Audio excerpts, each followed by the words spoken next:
السلام علیکم ورحمۃ اللہ وبرکاتہ۔ زکوٰۃ کب نکالنی ہے، کسے نکالنی ہے، کیسے نکالنی ہے اور کتنی نکالنی ہے، ساری چیزیں ایکسپلین کے ساتھ آسان انداز میں سمجھانے کی کوشش کروں گا، تو آپ ویڈیو آخر تک دیکھیں۔ زکوٰۃ مالداروں پر فرض ہے۔ شریعت نے، کیونکہ آج کے زمانے میں ہر کوئی اپنے آپ کو غریب سمجھتا ہے، اگر کسی کے پاس 1 منزل مکان ہے تو وہ 2 منزل والوں کو دیکھتا ہے، اگر کسی کے پاس 2 منزل مکان ہے تو وہ 3 منزل والوں کو دیکھتا ہے، اگر کسی کے پاس سائیکل ہے تو وہ بائک والوں کو دیکھتا ہے، اگر کسی کے پاس بائک ہے تو وہ کار والوں کو دیکھتا ہے، اگر کسی کو کار ہے تو وہ مرسڈیز والوں کو دیکھتا ہے۔ یعنی کہ ہر کوئی اپنے آپ کو دوسروں سے کم سمجھتا ہے، دوسروں سے غریب سمجھتا ہے۔ تو شریعت نے خود کے اوپر ڈیپینڈ نہیں چھوڑا، بلکہ شریعت نے بتا دیا کہ کون مالدار ہے، کون غریب ہے، زکوٰۃ کسے نکالنی ہے اور زکوٰۃ کسے لینی ہے، تو ساری چیزیں شریعت نے ہمیں بتا دی ہے۔ تو شریعت کی نظر میں مالدار کون ہے؟ جس کے پاس اتنی رقم اور اتنا اماؤنٹ ہو کہ وہ 52.5 تولہ چاندی خرید سکتا ہو، اتنا اماؤنٹ ہو، اتنا رقم ہو کہ وہ 52.5 تولہ چاندی خرید سکتا ہو۔ اب یہ اتنے روپے یعنی 52.5 تولہ چاندی کی جو رقم ہے انڈیا میں، وہ ہے 38 یا 38.5 ہزار روپے۔ علاقے کے حساب سے تھوڑا بہت کم یا زیادہ ہو سکتے، آپ اپنے علاقے کے حساب سے دیکھ لیں۔ تو اگر کسی کے پاس 38 یا 38.5 ہزار روپے ہے تو وہ صاحب نصاب ہے، شریعت کی نظر میں مالدار ہے۔ اب یہ 38.5 ہزار روپے چاہے وہ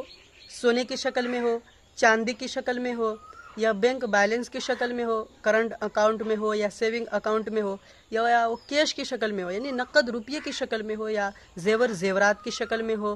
یا تجارت کی شکل میں ہو، یعنی جو بزنس کا سامان ہے، تو ساری چیزوں کو ایڈ کر کے، جوڑ کر کے، اگر آپ کے پاس اتنے پیسے جمع ہو جائے، اتنا اماؤنٹ جمع ہو جائے کہ آپ 52.5 تولہ چاندی خرید سکتے ہیں، تو آپ پر زکوٰۃ فرض ہے، آپ شریعت کی نظر میں مالدار ہے، صاحب نصاب ہے۔ تو زکوٰۃ کیسے نکالنی ہے؟ مان لیجیے آپ نے سب چیزوں کو جوڑ لیا، سب چیزوں کو جوڑنے کے بعد آپ کے پاس 1 لاکھ روپے نکلے، 1 لاکھ روپے، تو آپ کو 2.5% نکالنے ہیں۔ سب سے آسان فارمولہ یہ ہے نکالنے کا زکوٰۃ کہ آپ کے پاس جتنے روپے جمع ہوئے تو آپ کیلکولیٹر میں ان سارے روپوں کو ڈال کر کے 40 سے ڈیوائیڈ کر دے، 40 سے بھاگ دے دے، جو 40واں حصہ نکلے گا وہ آپ کے زکوٰۃ ہے۔ یعنی کہ 1 لاکھ روپے میں 2.5 روپے، 1,000 روپے میں 25 روپے اور 100 روپے میں 2.5 روپے، تو 40واں حصہ 2.5% زکوٰۃ نکالی جاتی ہے۔ لیکن ایک چیز سمجھے کہ جو آپ نے سونا کو ایڈ کیا، چاندی اور جو پیسے اور تجارت کے جتنے بھی سامان آپ نے جوڑنے کے بعد جتنے پیسے آپ کے پاس جمع ہوئے تو اس سے قرض کو نکال دینا ہے۔ جو آپ کے پاس قرض ہے، مثلا مان لیجیے آپ نے جو ساری چیزوں کو جوڑا تو آپ کے پاس 1.5 لاکھ روپے جمع ہوئے، تو 1.5 لاکھ میں آپ کے پاس کسی کا قرض ہے تو اس کو قرض دے دے، اگر کوئی ویپاری کا پیسہ ہے تو آپ اس کو دے دے، یا کسی لیبر کا پیسہ ہے آپ اس کو دے دے، دکان کرایہ ہے وہ دے دے، اور جو بجلی بل ہے وہ سب دے دے۔ ان سب کو دے کر کے اب جو رقم، اب جو اماؤنٹ آپ کے پاس جمع ہے، اب اس میں دیکھنا ہے کہ مثلا 1.5 لاکھ روپے میں 50,000 روپے آپ کے قرض ہیں، تو آپ کو اس 50,000 کو نکال دینا ہے، اور 1 لاکھ روپے پر ہی زکوٰۃ جوڑ کر کے زکوٰۃ نکالنی ہے، 1.5 لاکھ روپے پہ نہیں، کیونکہ وہ جو 50,000 روپے ہے تو وہ تو آپ کے قرض ہے، اور بجلی بل ہے، مکان کرایہ ہے، دکان کرایہ ہے، تو ان کو نکال کر کے 1 لاکھ روپے پر ہی صرف آپ کو زکوٰۃ نکالنی ہوگی۔ اور ایک چیز، زکوٰۃ جو جوڑنا ہے آپ کو ساری چیزوں کو، تو جو چیزیں ضرورت کی ہے اس کو نہیں جوڑنا ہے۔ جیسے آپ گھر میں رہتے ہیں، جس گھر میں آپ رہتے ہیں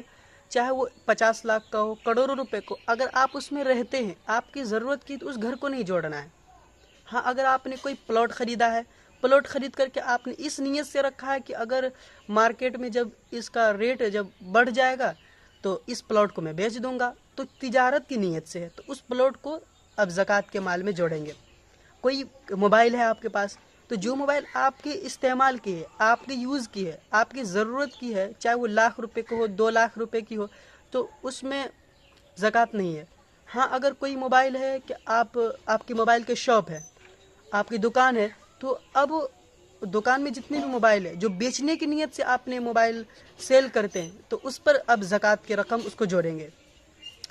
اسی طریقے سے جو بائک ہے آپ کے پاس، جو کار ہے آپ کے پاس، آپ کی ضرورت کی اگر وہ ہے تو اس پر زکوٰۃ نہیں ہے۔ ہاں اگر آپ بائک سیل کرتے ہیں، بائک بیچتے ہیں یا کار بیچتے ہیں، آپ کی شاپ ہے، دکان ہے، تو آپ کو وہ ساری چیزیں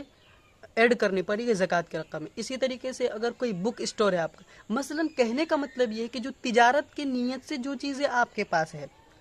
چاہے وہ بائک کی دکان ہو، موبائل کی دکان ہو، یا بک اسٹور ہو، کتابوں کی دکان ہو، تو اس کو زکوٰۃ کی رقم میں جوڑیں گے۔ اور جو ضرورت کی چیزیں ہیں، ضرورت کے رہنے کے لیے گھر ہے، رہنے کے لیے بائک ہے، یا رہنے کے لیے کار ہے، یہ کام کے لیے ضرورت کے لیے کار ہے، تو ان ساری چیزوں کو زکوٰۃ میں نہیں جوڑیں گے۔ تو ان ساری کچھ چیزوں کو جوڑ کر کے جتنا اماؤنٹ آپ کے پاس جمع ہوا اور قرض کو نکال کر کے، اب جو روپے آپ کے پاس ہے، مثلا 1.5 لاکھ روپے میں 50,000 تو آپ کے ادھر ہی ادھر چلے گئے، تو اب 1 لاکھ روپے کی صرف آپ کو زکوٰۃ دینی پڑے گی اور آپ زکوٰۃ نکالیں۔ اسی طریقے سے مان لیجئے آپ کے پاس 2 لاکھ روپے ہوئے سب چیزوں کو جوڑ کر کے، اب 3 لاکھ آپ پہ قرض ہی ہے، تو جب 3 لاکھ قرض ہے تو 2 لاکھ نکال کر کے 1 لاکھ قرض تو آپ پہ خود ہی آ گیا، تو اب ان پیسوں پہ آپ کو زکوٰۃ نہیں نکالنی پڑے گی۔ ہاں زکوٰۃ اس وقت ساری چیزوں کو جوڑنے کے بعد قرض نکال دیا، قرض نکالنے کے بعد جتنی بھی چیزیں ہیں، بجلی بل، مکان بل اور دکان بل،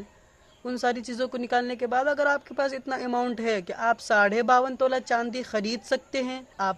زکوٰۃ نکالیں۔ تو امید ہے کہ جو زکوٰۃ سے ریلیٹڈ جتنے بھی چیزیں تھیں میں نے کلیئر کرنے کی کوشش کی ہے۔ پھر بھی اگر کوئی سوال ہے، کوئی کوشچن ہے، تو آپ کمنٹ باکس میں پوچھیں، انشاءاللہ اس کا رپلائی دینے کی میں کوشش کروں گا۔ السلام علیکم ورحمۃ اللہ وبرکاتہ۔